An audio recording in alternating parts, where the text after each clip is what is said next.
it's about time to start with the presentation. So I hope you are now seeing my screen. If that's not the case, please let me know. I assume that's the case. Yes, so, yes, you can see. Great. So thank you everyone for joining us today in this first WEBSTIVAL of the TRANSCEND project. It's a pleasure to having such a distinguished group of people, including academics and stakeholders joining us today. My name is Dionisio Perez Blanco. I'm the coordinator of the TRANSCEND project, which is, as you know, a Horizon Europe project funded by the European Union with 5.5 million. We have a number of participants from multiple labs. And the first slide that I'm sharing with you already is the location of the different living labs. And as you can see, TRANSCEND is a project where the sun never sets, which means that we have living labs and stakeholders from all around the world, different locations, 7 specific locations, but in different time zones, different continents, and that makes challenging to achieve cross-fertilization because, well, when we decide to meet, we are going to have the problem of having people of different time zones, and when some people can meet, the others cannot. And this is what led us to take the decision to have 2 different meetings, except for the interaction that we're going to have today of 1 hour, a brief one. Tomorrow we are going to have 2 different meetings in 2 different time zones. The WEBSTIVAL will be split. We are going to have time zone 1 with the non-Spanish speaking labs, and then we are going to have a different time zone 2, in which we are going to have the Latin American and the Spanish lab together to facilitate cross-fertilization in Spanish. So you already know about the TRANSCEND project. The Living Labs already organized its first workshop, in which you had the chance to know the stakeholders with whom we are going to work, and you are going to work over the next 4 years in the context of this project.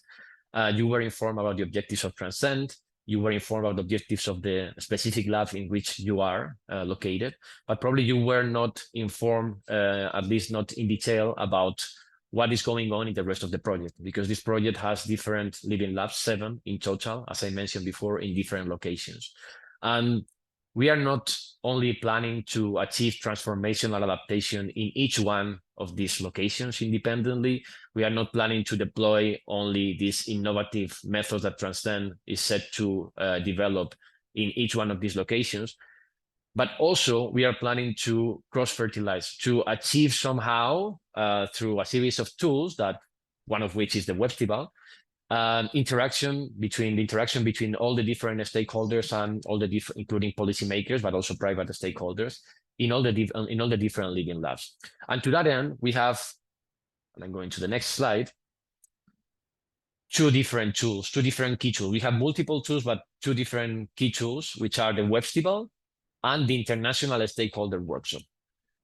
The WEBSTIVAL, you see, it's an online meeting in which we are going to have stakeholders from all the different labs. The idea in this first WEBSTIVAL we are going to start is to know each other, to learn more about what's going on in labs other than yours, because probably you are already informed about what's going on in your lab. In any case, there will be some reminders about what's going on in your specific labs, but the objective is a different one. The objective is that you learn about the things that are being developed, the new models, the new monitoring tools, the new stakeholder engagement platforms that are being created elsewhere in other labs that are located around the world and that are different than yours. This is the first goal of the WEBSTIVAL, to inform you about what has been going on in this first year in which the project has taken off. But we have also another 2 different tools, but one is critical, which are the International Stakeholder Workshops. The International Stakeholder Workshops will follow a similar dynamic to the WEBSTIVAL, but the key difference is that they will be taking place in person. We'll fly the different key stakeholders from the different labs to a specific location twice during the lifetime of the project, in the 2nd year and the 3rd, beginning of the 4th year. And we are going to have with these stakeholders an in-person meeting, in which we are going to discuss about the specific topics that have become of critical concern across the different labs. We have not defined these topics yet. This WEBSTIVAL is instrumental towards that, but also the different laboratory meetings that we had with all of you in your different labs. So what's the objective of all that? I mean, what do we pursue with these WEBSTIVALs and with these online meetings and in-person meetings? Well, the objective is to build a network of networks. And this is my last slide. It is a very brief introduction of the project on the objective of this WEBSTIVAL.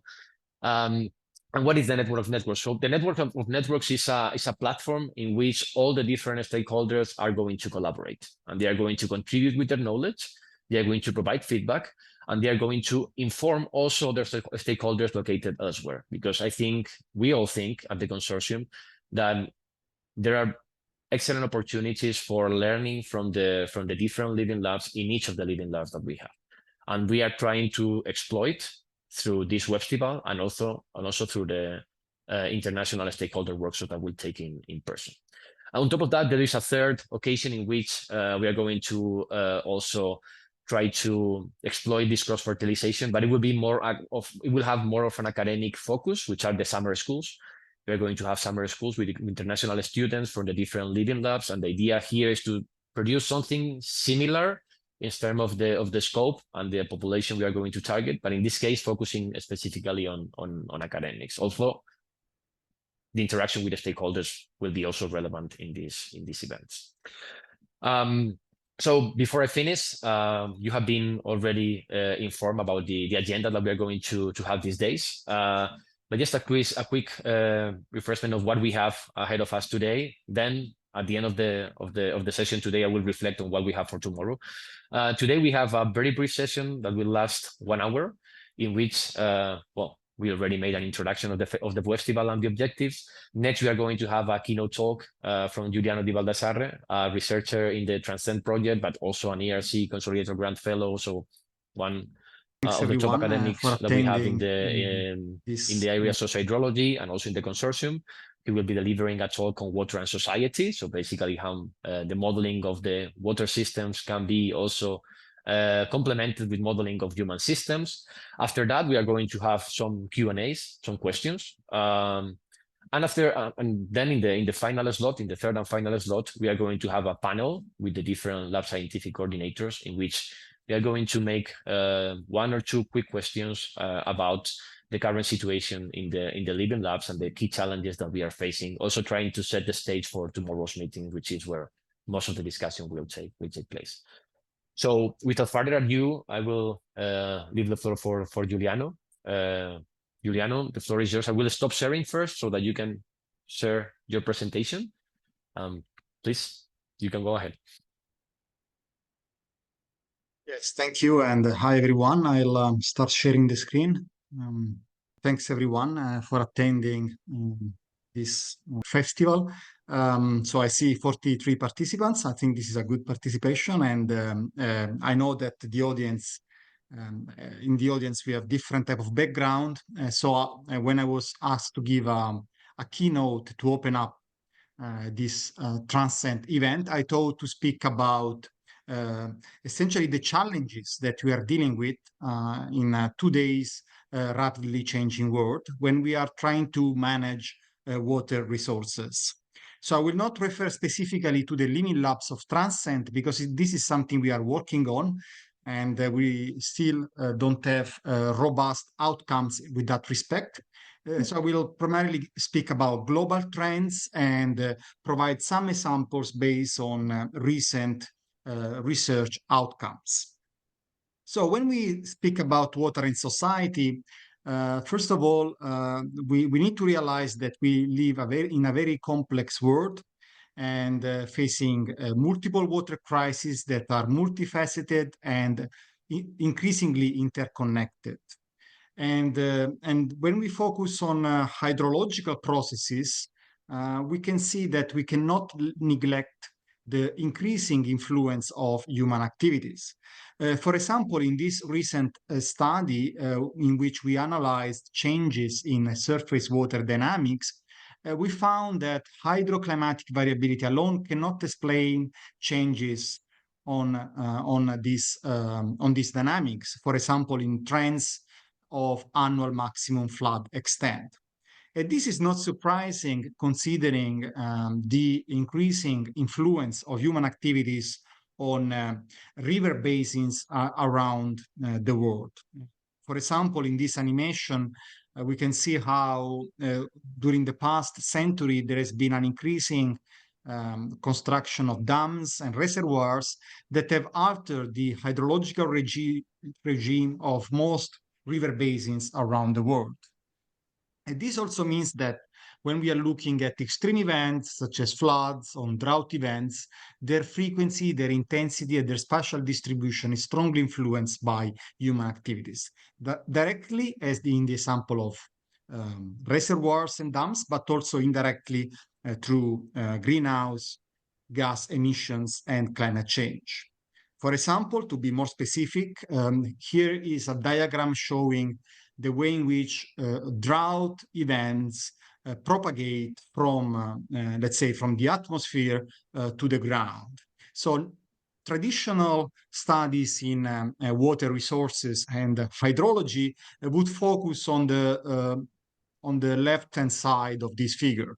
So we think about a meteorological drought occurs when, because of climate variability, we have an anomaly in the precipitation and temperature, which may then propagate into agricultural drought when soils are drier than normal, and eventually into hydrological drought when rivers and lakes levels are lower than normal, producing a number of crises in terms of energy, if there is hydropower production, food crisis, and potentially also being linked with migration and conflicts.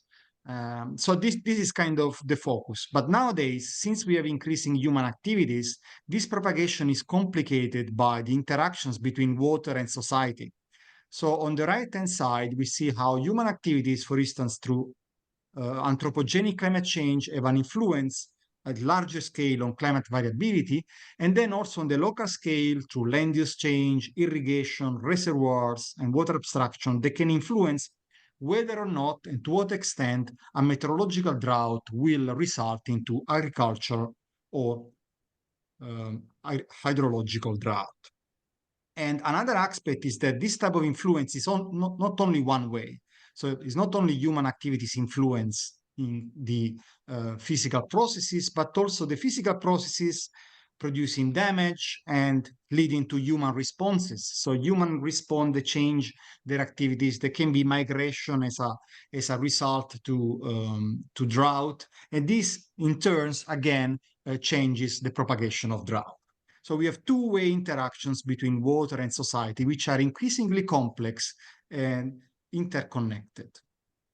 Just to provide some example of why it is relevant to understand this, this type of interplay is key because if we don't understand it, we can put in place measures that lead to unintended consequences.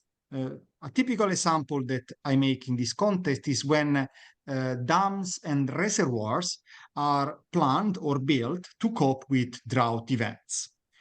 So the idea is that we have water shortages when essentially when the water demand exceeds the water supply. And when we have a water shortage, so a condition in which the demand cannot be satisfied by the supply, this may lead to economic losses and public pressure to do something about it. And what we see is that in many countries, this response often means planning of building new dams, expanding reservoir, or changing their operation to increase water supply. And this may reduce the condition of water shortage in the short term.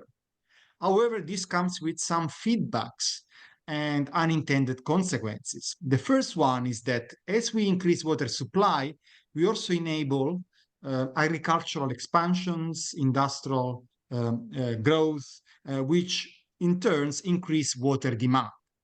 And so that in the longer term, the benefits of having increased water supply are offset by the increasing water demand. And this is what is called supply-demand cycle. Moreover, when we increase water supply, we also increase the dependency of that system on the availability of water. And this makes the systems more vulnerable at the time of drought, so that when we have a water shortage, economic losses will be bigger.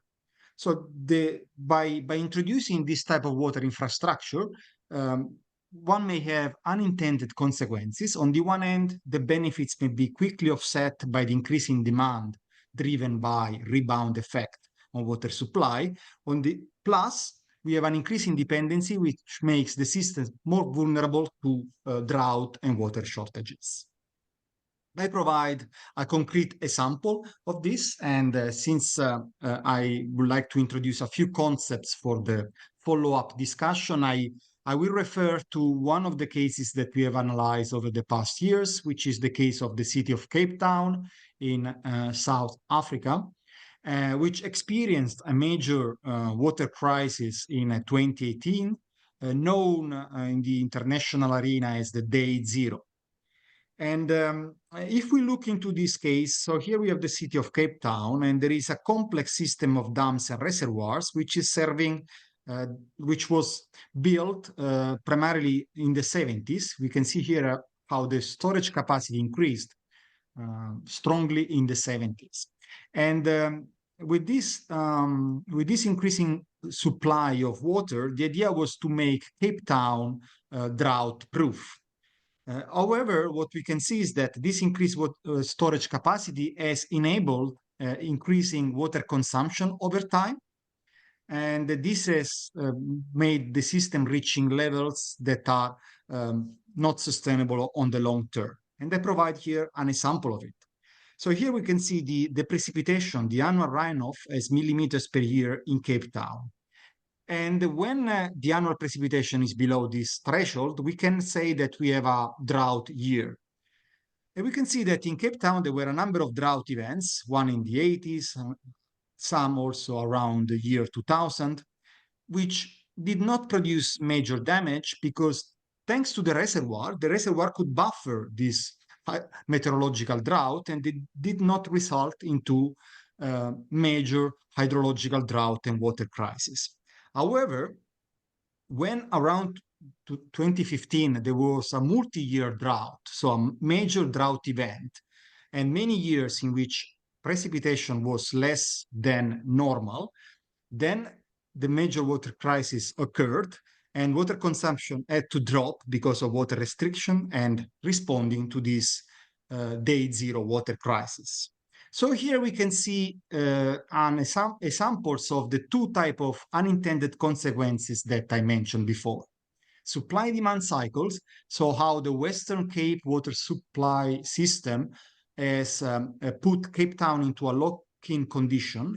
It enabled increasing water consumption, which make it very vulnerable when prolonged and severe drought events occur.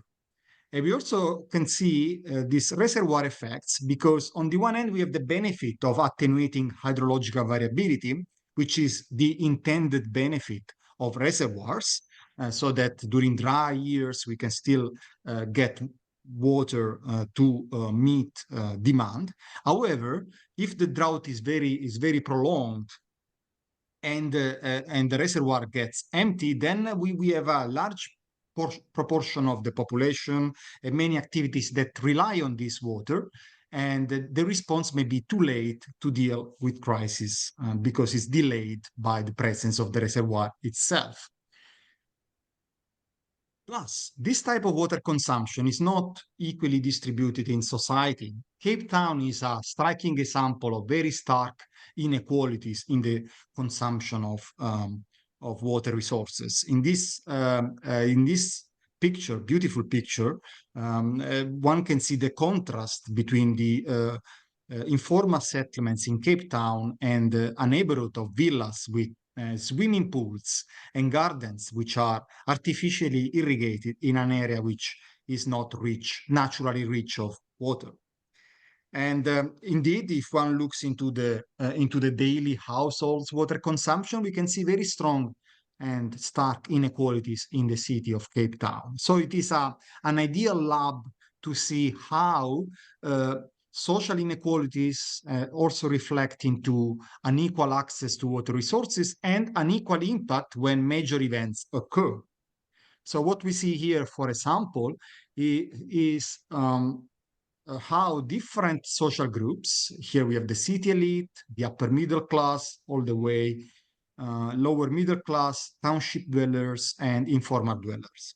And what we can see is that, well, first of all, already before the drought onset, they have different levels of water security. And this is not surprising. It comes from the previous figures that I showed. And then when the restrictions were introduced, we can see that restrictions were quite similar across different groups. And for the elite was primarily to avoid gardening watering their gardens using swimming pools. But for others, really was a shock in terms of water security, because they had to reduce their water consumption quite strongly. And also, if we see after the drought events, we can see that the city elite has reached a level of water security which was higher than the level that they had before the occurrence of the drought. And the reason is that during the day zero water crisis, they had the resources to drill new boreholes, new wells. So now they have access to additional water resources. While other groups, such as the middle class in Cape Town, did not reach the same level of water security they had before the drought occurred. So what we see here with the sample of Cape Town is that when we put in place water infrastructure, we do not only have some unintended consequences, but also that the cost and benefits of this infrastructure are unevenly distributed in society. And we also see strong inequalities in the impact of drought events and water scarcity and the way in which different groups recover. It is also important to note that there is a group here, informal dwellers, which seems unaffected by the drought. So my colleague Elisa Savelli went there and did interviews with the different social groups. And people living in informal settlements, they said, yes, we were not affected by the drought in the sense that for us, every day is day zero. Every day they struggle to get enough water to survive. So we have been doing some social hydrological modeling of these human-drought interactions, and I'm not going to get into the details, but the idea here is to emphasize the role of interactions and feedbacks between hydrological, social, and technical processes.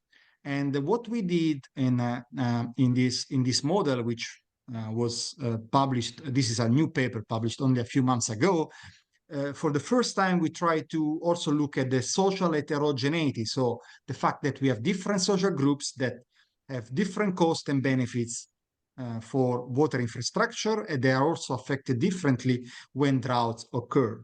And then also we use this model to simulate other cities worldwide. And what we found out is that water crisis can be exacerbated by unsustainable water use by few. And this inequality in water consumption, it is as concerning as climate change and population growth. So just to draw some conclusions, which may also trigger the discussion and the question afterwards. In this talk, I try to give a flavor about the complexity and uncertainty when we are dealing with water resources in today's rapidly changing human-dominated world. The key message, I would say, is that there are no universal solutions. By studying, modeling, and analyzing different systems around the world, and also the role of water infrastructure, we could find that some measures can, yes, they can fix one specific problem in the short term, and for some social groups or for some sectors, agricultural sectors versus other sectors. But those measures, very often, they can generate new issues. For instance, dams and reservoirs, on the one hand, they can secure water supply, but they can affect biodiversity, alter ecological function. They may aggravate the same problem in the long term with the dynamics that I showed before, supply-demand cycle, increasing vulnerability to major events, and or worsen conditions for other groups. So we may have some groups benefiting from these measures and others don't.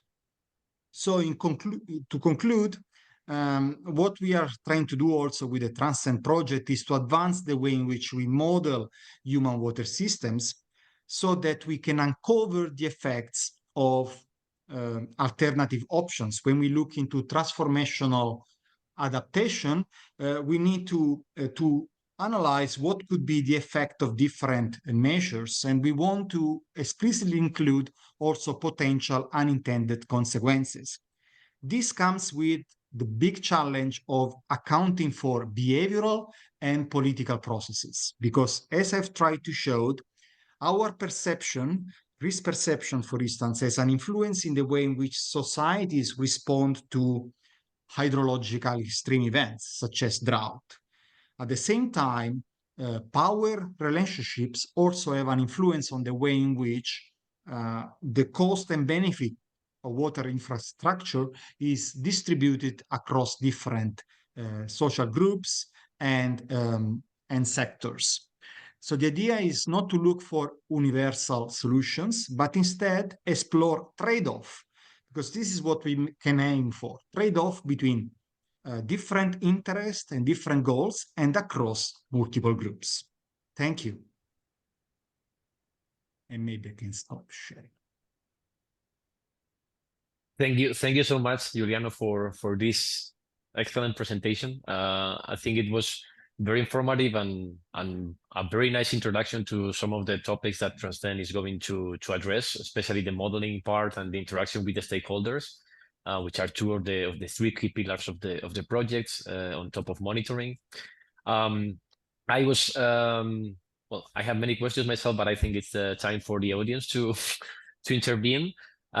So I haven't seen any questions in the chat thus far. I was wondering if someone wants to break the ice and make the first intervention and the first question to Giuliano.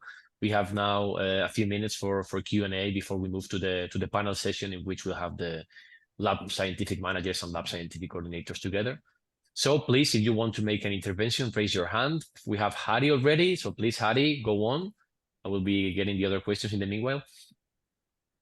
Yes, many thanks for this beautiful presentation. I have two questions. I'm sure it is, but just to confirm, what you mentioned about the increase in the water supply driving a higher demand, and then which decreases the reliability of the reservoir system. Is this based on data, global data, one? And two, are there any simulations about what would be the alternative for that? Yeah, thanks for the question, Hadi. So this comes from a study in which we both did analysis of local case studies. Cape Town was one of them, Las Vegas, Melbourne, among others, Athens in Greece, in which we have been looking at empirical information about supply-demand cycle, and as well as global analysis. I didn't show the details today, but in the paper that I cited, that was a paper in 2018 in Nature Sustainability, there is also a global analysis of supply-demand cycle, and also the increasing vulnerability to the system.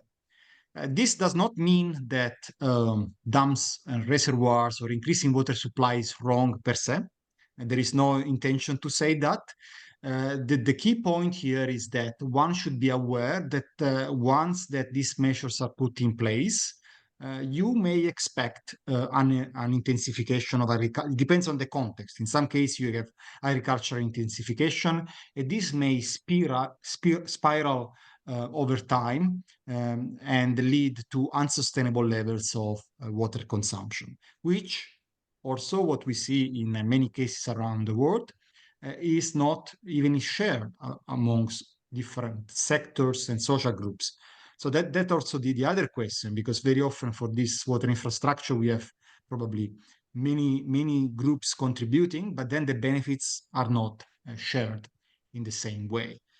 Again, this doesn't mean that we don't need to build dams and reservoirs, but when we do it, this type of models can allow us also to see some of the feedbacks.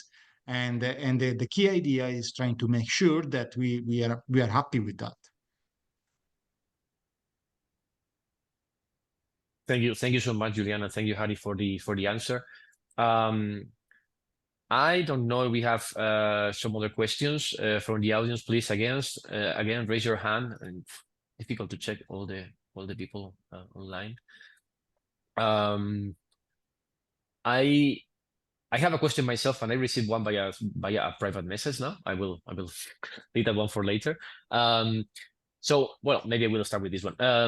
They are asking about the incorporation of the interactions between groundwater and surface water. If it's something that is relevant and you're considering in your models, Giuliano. Yeah, I mean, this is very relevant because, for instance, yes. The quick answer is yes, and we are doing this in the case for a study in the southwest of the United States, California, Arizona, in particular, because in the long term we expect groundwater exploitation to become a major issue. For instance, in the context of the southwest of the United States, we also see that in that case, water resources have been brought into this area artificially through a complex system of water infrastructure, including the Hoover Dam. And this has, on the one hand, it has allowed agricultural expansion. I mean, these states, they get large portion of the economy relying on agriculture. But on the other hand, this system has become very vulnerable when drought events occurs, as we have seen over the past years. And there is an increasing, when surface water is not available, there is an increasing reliance on groundwater.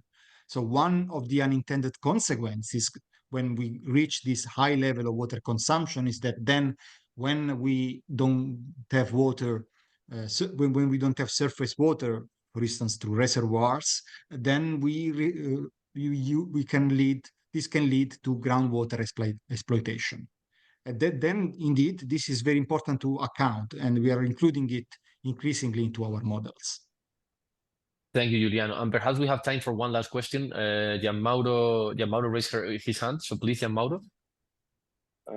Well, considering that you mentioned reservoirs and also groundwater pumping and the increase in it, it is impossible to detach it from the energy consideration. So all this stuff is going to increase energy demand, and there is going to be an impact. Also, wastewater treatment plants, I think that they cost around $2 billion only in the US for electricity. So is there also some sort of consideration towards this? Yes, excellent. This is also an excellent point, indeed. And this is also increasingly important as we see more and more regions around the world that are increasing hydropower as with the current ongoing transition towards renewables. And this also means that we may expect energy crisis to be more likely occurring when prolonged and severe drought events take place. In fact, in one of my slides, I mentioned the aspect of energy crisis. And indeed, there are very strong interactions between the surface water dynamics, the way in which we use groundwater, and energy production. And this link is increasing in many regions of the world. Oh, we have well, maybe that was the penultimate one. the last one now from now the people are starting to make questions, so let's take the opportunity. So please, Niranjan, your question. Oh, you have to mute yourself, Niranjan. We are not hearing you now. The mic now it's working. Thank you very much. I'm Niranjan. I'm from India. We are actually working on the Mahanadi River Basin. My question to you is, sir, like, what is the the present situation in Cape Town, is the water scarcity problem still the same, or is there any improvement? I'm asking about the current data, if you have anything.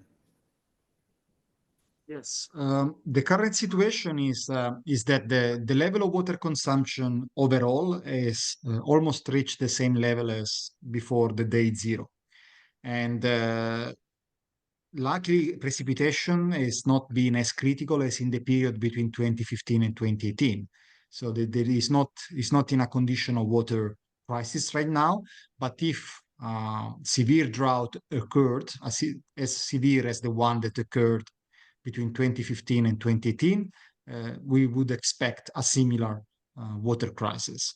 There is a strong discussion and with different actors involved, whether one should build new dams and reservoirs. And this tends to be still the dominant discourse. At the same time, there are more and more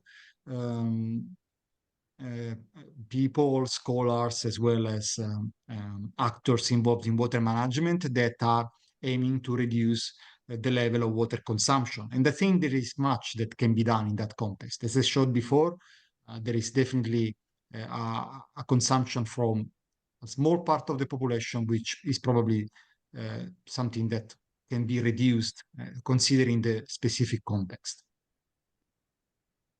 Thank you. Thank you so much, Giuliano. I cannot resist myself to make this question.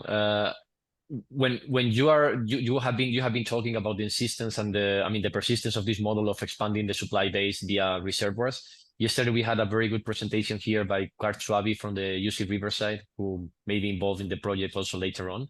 And he was talking about wastewater reuse and infiltration. Managed aquifer recharge through these resources. I was wondering, based on the experience you had with this, you have been reiterating now that dams have been they are still the main approach to against droughts and scarcity. Do you think that the use of wastewater to recharge the aquifers or to increase the supply can provide some solution to this issue, or is this going to be repeating the same story over again, over reliance on supply policies, and therefore leading us to growing demand because we are not addressing that aspect? Yeah, as often with water technology, there are opportunities and risks. I think that there is not a universal answer to that question. But what I would say is that also within the TRANSCEND project, the idea is to develop models that can capture these feedbacks and then see whether that is desirable or not. So because it's always a question of trade-off. For instance, increasing water consumption often comes with agricultural intensification, which may be a desired outcome. It's not necessarily wrong. It is not desired from the perspective of biodiversity, ecological functions, but it might be desired locally by a number of stakeholders to support agriculture. So what I'm saying then is not that the supply-demand cycle is necessarily wrong, but one should be aware of it. So that also that type of technology, also recycling wastewater, may lead to rebound effects and supply-demand cycles. The idea of using these models is to try to explore what could be the potential outcomes, and then based on this, make decisions. So it's to support this decision process. Ultimately, the decision will always be a political decision. I don't think that we as scientists, we should make the decision ourselves through our models. But what we can do today, much better than we could do 20 years ago, is to account for these feedbacks and include them into our models so that different trade-offs can be analyzed. Thank you so much, Giuliano, and thank you for the, I think, very nice presentation, and also for the very interesting answers. We have to move on to the next session, the last session we have today, which includes a panel of experts which are going to discuss about what is the status of several aspects in the different living labs. The idea to have this panel today, which is going to be is to have an initial discussion to give us a flavor of what's going on in the different labs, which is something that we are going to expand further tomorrow during our different time zone WEBSTIVALs, for which we are going to have more time. So I invite the different speakers from the different labs to turn on their cameras. Specifically, we have received confirmation that from the Caprina Mauri Desaguadero, we will have Juan José Ocola from the Autoridad Binacional del Lago Titicaca. We are going to have Héctor Macián from Universidad Politécnica de Valencia, representing the Júcar lab. We are going to have Marinos Christotakis from the Timpaki River Basin, from the region of Crete, representing the Timpaki lab. Hadi Jafar, American University of Beirut, representing the Orontes lab. Cinzia Alessandrini from ARPAE, representing the Reno River Basin. And Robert Blasco from the Slovak Environment Agency, representing the Nitra River Basin. We did not receive an email from the Mahanadi Basin, Niranjan, but I don't know if it's going to be you, the person who's going to intervene from this lab. Would be great if you can do so. It would be a very brief discussion, just a couple of questions. So thank you for turning on your camera as well. So thank you all for being here. I have prepared here a couple of questions. The first one is very, very simple. I don't want all of you to answer, obviously, because we don't have the time to do that. But briefly, if some of you at least could give us some insights of what you consider to be the most pressing challenges that have been identified for each one of your laboratories over the first round of workshops that we have been having in the different labs. So whoever wants to start first, we are not that many. You can just unmute and talk, or raise your hand if you prefer, or I can make the question myself. I can just point the finger if you prefer it that way. Yeah, please, Hadi. Yes, thank you for this very important question, Diony. For our case, for the Orontos Basin, which is a transboundary basin cross-passing Lebanon, Syria, and Turkey, we're focusing our work in the Lebanese part of the basin. And what we found out after our workshop is that water governance and also enforcement of law regarding water activities and related activities is one of the most pressing challenges in the basin. People don't believe climate change now is very pressing, probably due to the physical peculiarity of the basin. They haven't noticed that, although we have shown them data from the 1930s about the decrease in the river flow. But of course, due to the expansion of agricultural lands and also expansion of the population and to the migration of refugees from Syria into the basin, there has been a lot of water stressors. However, I think the most pressing challenge is how to allocate the water, the lack of the interventions from the government, given that the basin is at the northern part of the Lebanon, and it has been neglected historically, that part. It's like you have the core and the peripheries are almost neglected. So the people feel that there's a lack of government intervention and they have been neglected, and there's no water governance in the basin. Well, thank you, Hadi. That's indeed a very relevant challenge. Something that probably is, differentiating the Orontes from other basins in which we are working in TRANSCEND. So who wants to go next? Maybe we can give the floor to Juan José Ocola from the Autoridad Binacional, because he is one of the key stakeholders who is not directly a partner of the project, so it would be nice to have him talk. Buenos días, Dionisio. Buenos días a todos. Yo hablaré en español y lo vamos a traducir. Puedo traducir después. Ok. Bueno, vamos a hablar un poco del sistema TDPS. Es el territorio donde la Autoridad del Lago Titicaca ejerce sus funciones. El TDPS, Titicaca, Desaguadero, Popó, Salar Rico y Pasa, es un sistema hídrico endorreico. Está ubicado entre Perú y Bolivia y una parte de Chile. Tiene una superficie aproximada de 145.000 kilómetros cuadrados. Está ubicado en la región del Altiplano de América del Sur, entre las cordilleras de los Andes, entre Puno, Tacna y Perú, y entre el departamento de La Paz y Oruro en Bolivia.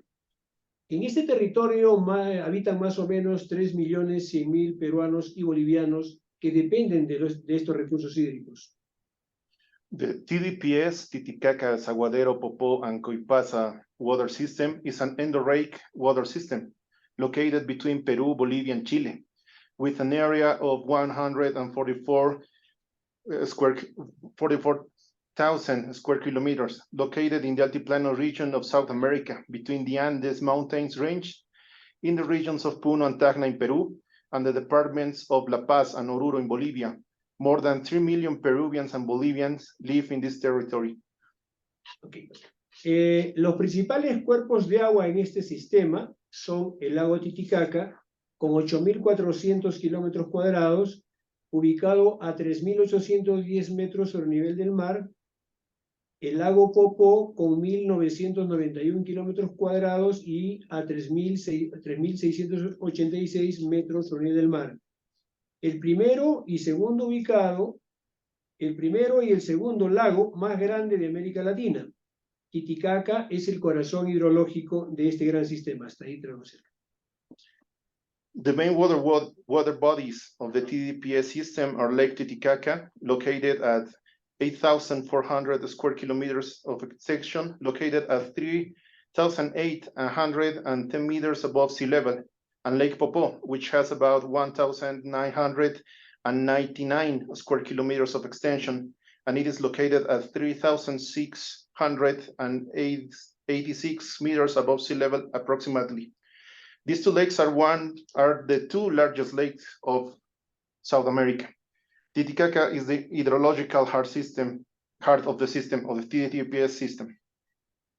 Está situado en la zona norte del sistema y es responsable de regular la mayor parte de la disponibilidad de agua de este sistema.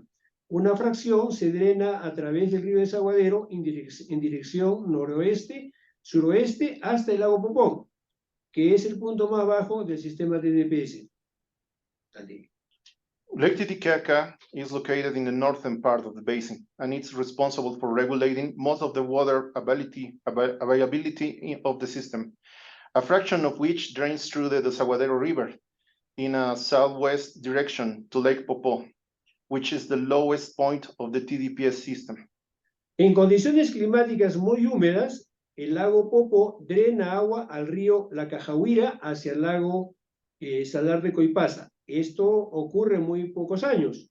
Coipasa tiene una superficie de 2.225 kilómetros cuadrados, ubicado a 3.657 metros sobre el nivel del mar. In very wet climatic conditions, Lake Popó drains water to La Cajahuira River towards the Salar Coipasa Lake. This happens only in a very few years. So, Coipasa has an area of 2,225 square kilometers. It is located at 3,657 meters above sea level.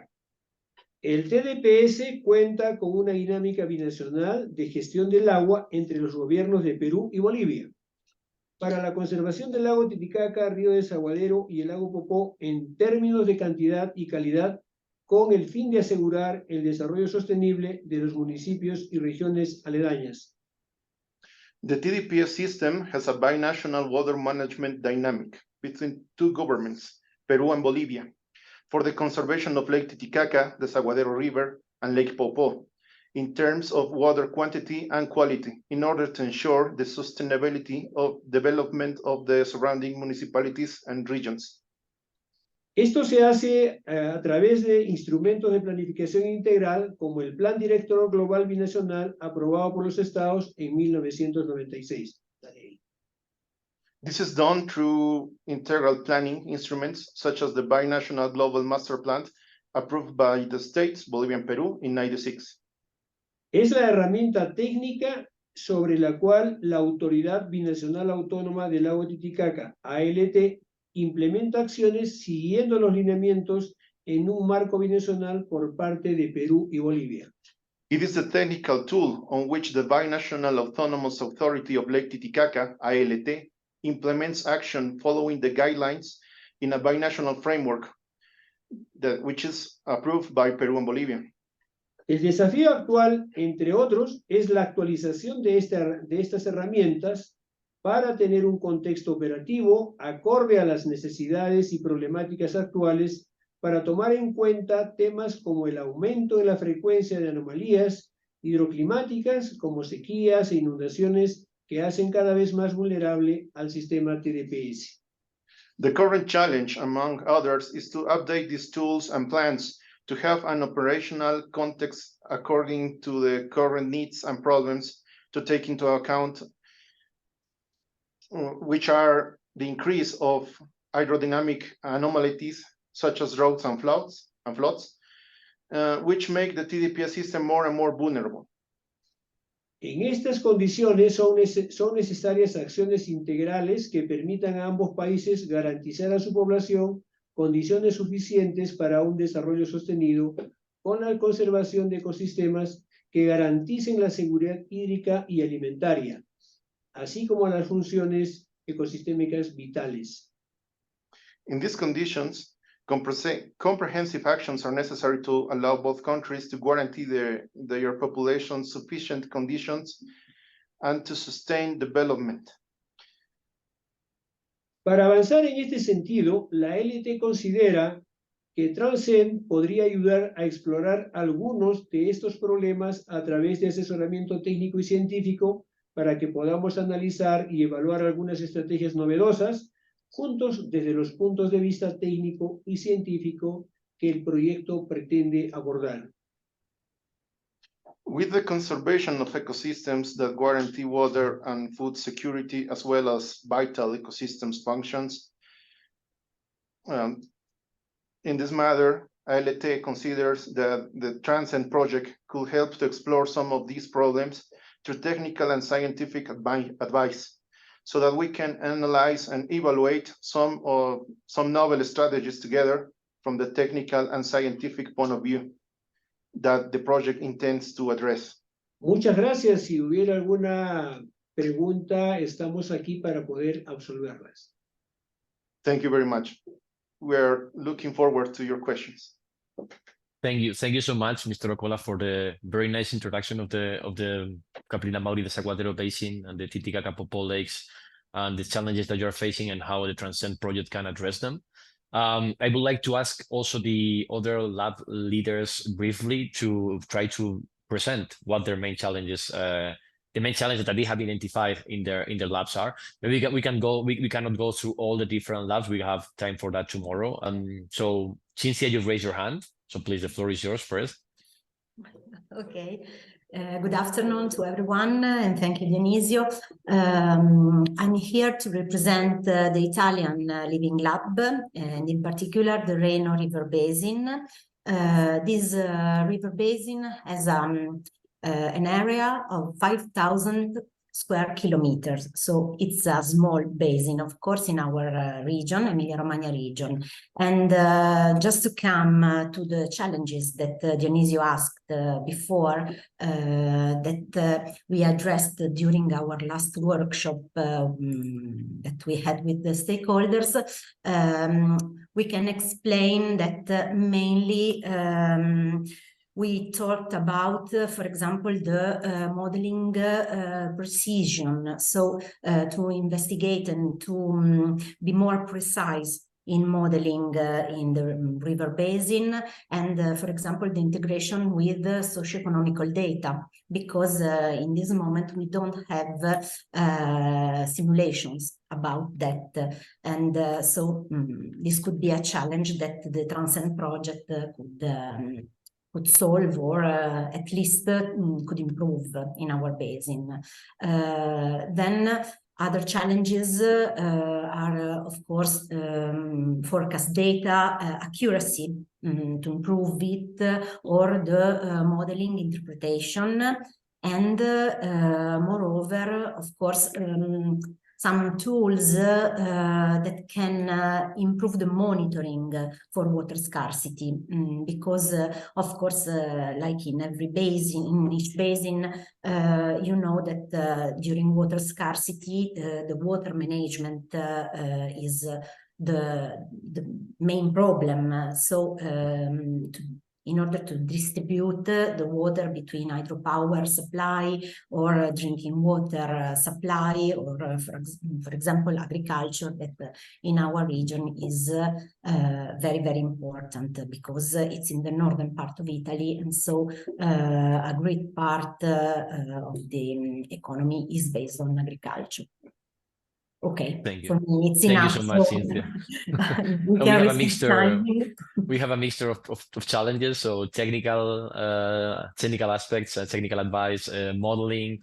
Harry also mentioned the neglect of the area of addressing the problems that they are facing from part of a governing perspective. We have time left for one more intervention before we wrap up. Never mind, because we are going to have tomorrow time to discuss a lot about all the different labs. So Niranjan, raise the hand first. The floor is yours, please. Thanks for giving me this opportunity. We have actually conducted this first stakeholder consultation during 18th and 19th of October. This is on Mahanadi River Basin. We actually found three problems or challenges after conducting this consultation.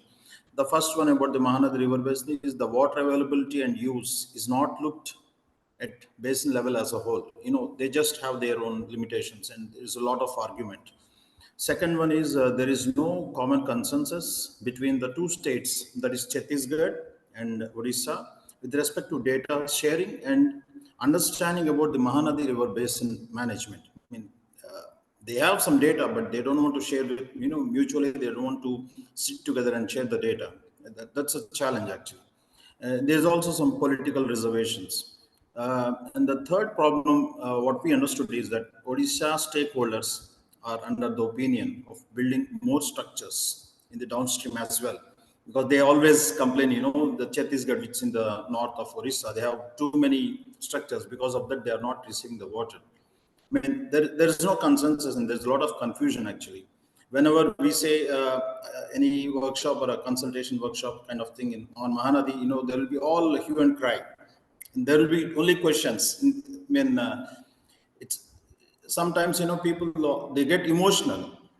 I mean, this is the three major problems that we identified during the first stakeholder consultation. Probably we'll look into this, and we can have more discussion on this in the future, because the time is limited. So I don't want to prolong.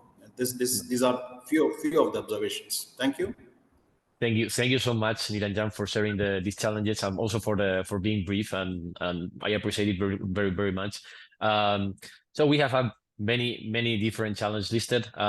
It's good to know that all of these challenges are part of what Transcend is pursuing to address. So I'm sure that we can collaborate on those in the future and try to address them, try to improve governance and management and modeling and monitoring in all these basins.